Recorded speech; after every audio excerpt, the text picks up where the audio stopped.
In this section, we're going to do two types of problems. One is to simplify complicated trigonometric expressions, and the other one is to prove trigonometric identities. And really the reason that we're going to work on both of these things is so that we really are able to get down the relationship between these six trigonometric functions amongst one another. All right, so in this first example, we're going to simplify this expression here. So we've got the cosine of theta times the tangent of theta, all divided by the secant of theta times the cotangent of theta times the sine of theta. Now, just one thing to note real quick is that when you have to write a lot of trigonometric expressions, a lot of times we'll leave the parentheses off around the theta. So when I write it like this, it's still a function, and that theta is still in parentheses. It's just sometimes when we don't write it, it's understood that it's in parentheses, even if it's not there explicitly. Now, there's a lot going on here, but one good thing to always do is, when in doubt, write everything in terms of sines and cosines. So we know how to take the tangent and write it as sines and cosines, right? The tangent is sine over cosine. And in the denominator of the fraction, right, we know that, that the secant is 1 over the cosine. And we know the cotangent is the cosine over the sine. And then we're multiplying by sine theta. So when in doubt, it's just always good to take all the tangents, cotangents, secants, cosecants, and write those in terms of sines and cosines. And of course, now that I've done that, I can really see some nice simplification that can happen, right? Cosine of thetas cancel out on top. Then cosine of thetas cancel out on bottom with each other, and sine of thetas do as well. And so after all this, the only thing that survives on top is sine theta.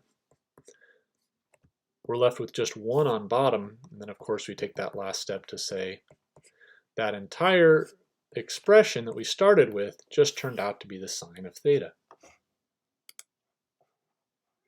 So let's look at one more simplification example. So we want to simplify this one as much as possible.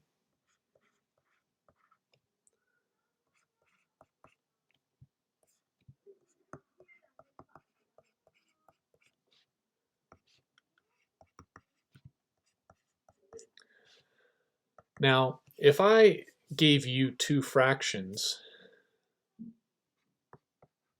actually not even two fractions, if I gave you 1/5 plus 3 and I said simplify, what I'd hope you'd realize is that I want you to actually add these, right?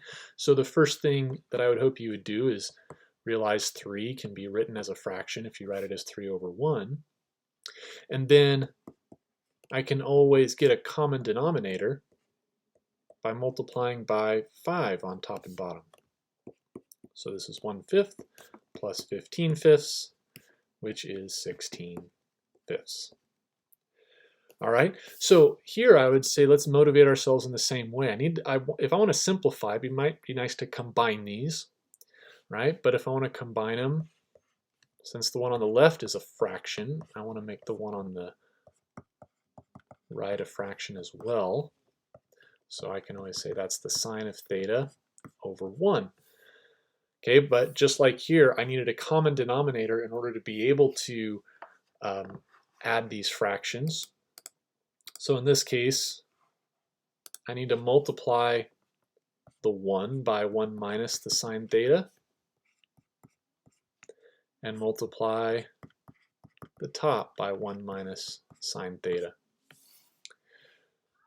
All right, so now that we've got a common denominator, we can combine these. So this will be the cosine squared of theta minus the sine of theta times 1 minus the sine of theta. And that's all divided by 1 minus sine theta.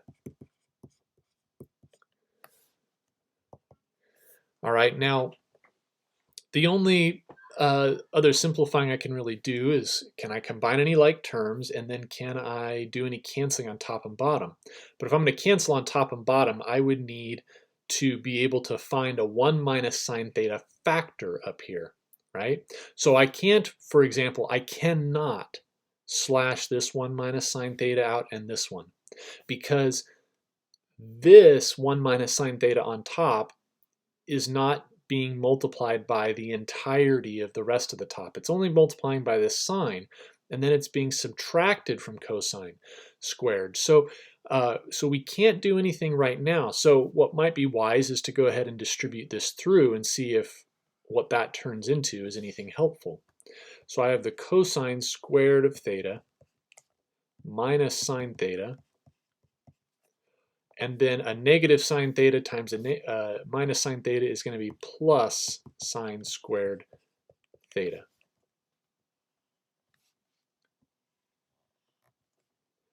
So we have 1 minus the sine of theta. All right, and now what I hope you see is really the most important identity we know, right? The one that we definitely want to have memorized. Cosine squared theta plus sine squared theta is equal to 1. And so I see that here. So anytime you can get cosine squared theta plus sine squared theta together, we know that that is going to equal 1.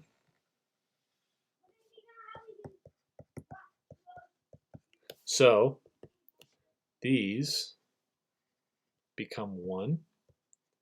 So this would be 1 minus sine theta on top, 1 minus sine theta on bottom. And so that mess we started with just ends up giving me the number 1.